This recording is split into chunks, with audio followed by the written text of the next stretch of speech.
जब बच्चा पैदा होता है तो सबसे पहला काम हम यही तो करते हैं कि हम उसकी कुंडली बनवाते हैं। आपके हिसाब से क्या वाकई कुंडली देखकर भविष्य बताया जा सकता है? देखिए, आपने बात न्यूमरोलॉजी से शुरू करी थी। वो इस पूरे भविष्य के विज्ञान का 0.01% है। देखो, इसे समझने के लिए थोड़ा सा समय चाहिए। हम सब सह अस्तित्व में जी रहे हैं। ये पूरा ब्रह्मांड एक ही चैतन्य शरीर है। इसका हर घटक दूसरे घटक को प्रभावित करता है।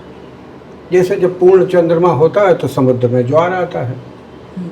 ये तो वैज्ञानिक सत्य है। दरअसल बात ये हो गई है कि आजकल तर्क सम्मत, ज्ञान सम्मत, शास्त्र सम्मत, नीति सम्मत से ज़्यादा आदमी विज्ञान सम्मत पर विश्वास करने लगा है। जैसे जैसे विज्ञान प्रगति कर रहा है वैसे वैसे ये तय होने लगा है कि जो पुराने शास्त्रों की बातें थीं, जैसे ज्योतिष, वो बिल्कुल सही है और धीरे धीरे चूँकि वो विज्ञान सम्मत होती जा रही है, इसलिए वैज्ञानिक दृष्टिकोण मानने वाले लोगों में उनकी एक्सेप्टेंस बढ़ती जा रही है। हालांकि सनातन धर्म में बहुत लोग हैं जो शास्त्र सम्मत बात मानते हैं, लेकिन अब जो नई पीढ़ी है वो विज्ञान सम्मत पर जोर देने लगी है। तो उस तरीके से अगर देखें तो हॉरोस्कोप बिल्कुल विज्ञान सम्मत है। किस तरह से कि एक विशेष स्थान, पृथ्वी पर एक विशेष स्थान से ईस्टर्न हॉराइजन पर 360 डिग्री के साइकिल में जो पॉइंट अंतरिक्ष का सामने आता है, भचक्र का सामने आता है, वो उसकी लग्न हो जाती है। आप जानते हो सारे ग्रह सूर्य की परिक्रमा कर रहे हैं, उसमें पृथ्वी भी एक ग्रह है, चंद्रमा पृथ्वी का सैटेलाइट है। वो थोड़ा 3D एक्शन है, इसलिए समझने में थोड़ी समस्या होती है, लेकिन ये निश्चित है कि जो वेदों का, जब हम ये कहते हैं कि वेद ज्ञान के स्रोत हैं, अब वेद के 6 अंग हैं: शिक्षा, कल्प, निरुक्त, व्याकरण, छंद और ज्योतिष।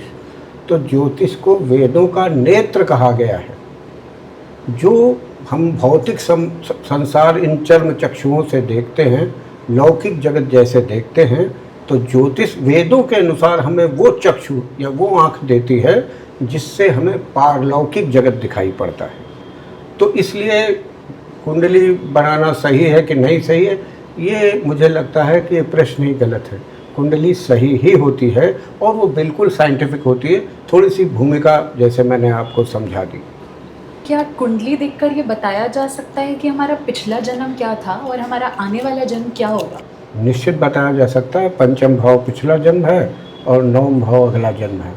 तो ये बताया जा सकता है कि ये आत्मा अधोगामी हो रही है या ऊर्ध्वगामी हो रही है, ये ऊपर जा रही है, नीचे जा रही है। जब ये बताया जा सकता है तो इसका मतलब ये है कि हम पिछले जन्म में क्या दोष के कारण हमें दिक्कत हो रही है। अगर गुरु के दोष के कारण दिक्कत हो रही है तो हमने, इसका मतलब कि हमने अपने गुरु के साथ कोई अपराध किया है। सूर्य के कारण, अगर अष्टम में सूर्य है तो ऐसा मानते हैं कि पिछले जन्म में चारित्रिक दोष था इस व्यक्ति के अंदर। चंद्रमा के कारण दिक्कत हो रही है तो माँ से संबंध अच्छे नहीं, माता का अपमान किया है।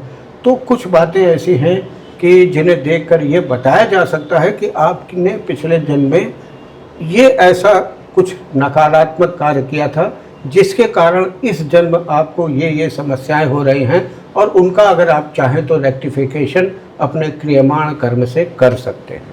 और आपके भी अगर कुछ सवाल हो तो कमेंट सेक्शन में लिखकर हमें भेज दीजिए। और ऐसी और भी वीडियोस देखने के लिए इस चैनल को लाइक और सब्सक्राइब करना ना भूलें। Thank you. 21st century live के नए वीडियोस देखने के लिए हमारे चैनल को लाइक और सब्सक्राइब करिए। लेटेस्ट अपडेट के लिए बेल आइकॉन दबाना मत भूलें।